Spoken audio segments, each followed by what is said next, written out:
السلام علیکم ورحمۃ اللہ وبرکاتہ۔ میرے اس اسلامک چینل کے ناظرین آپ سب کو خوش آمدید و مرحبا کہتا ہوں۔ آج انشاءاللہ عز و جل یہ حدیث پڑھوں گا کہ روز جمعہ عید اہل اسلام، جمعہ کا جو دن ہے اہل اسلام کے لیے عید کا دن ہوتا ہے۔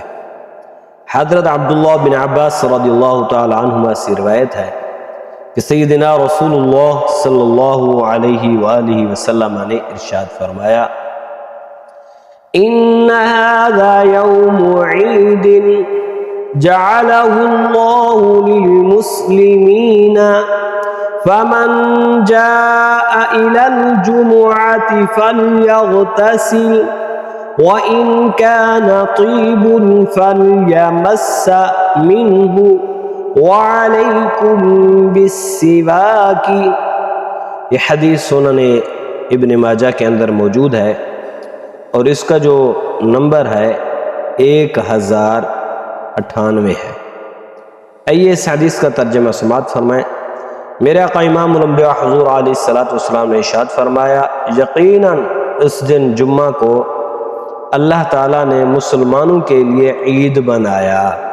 سبحان اللہ، جمعہ کا جو دن ہے یہ مسلمانوں کے لیے عید کا دن ہے، لہذا جو شخص جمعہ پڑھنے آئے تو اسے چاہیے غسل کرے، اگر خوشبو ہو تو وہ بھی لگائے، اور تم مسواک ضرور کیا کرو۔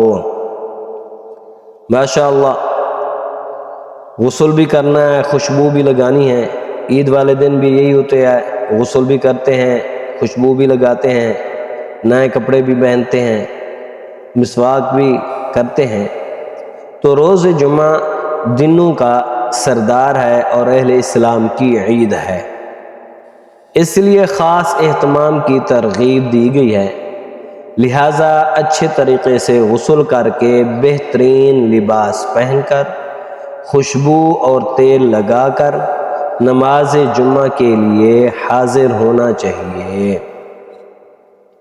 اس حدیث سے معلوم یہ ہوتا ہے کہ جمعے کا جو دن ہے یہ مسلمانوں کے لیے عید کا دن ہے، تو اس میں جو ہے آدمی بعض اوقات ہفتے میں نہائے یا نہ نہائے، لیکن وہ جمعے والے دن ضرور غسل کرتا ہے، نہاتا ہے، صاف ستھرے کپڑے پہنتا ہے، خوشبو لگاتا ہے، پھر مسجد میں جا کر جمعہ کی نماز بھی پڑھتا ہے۔ تو دعا ہے اللہ تعالی ہم سب کو صاف ستھرا رہنے کی توفیق عطا فرمائے، اور اللہ تعالی ہم سب کو سارے جمعے پڑھنے کی توفیق عطا فرمائے۔ جمعہ کی برکت سے ہمارے صغیرہ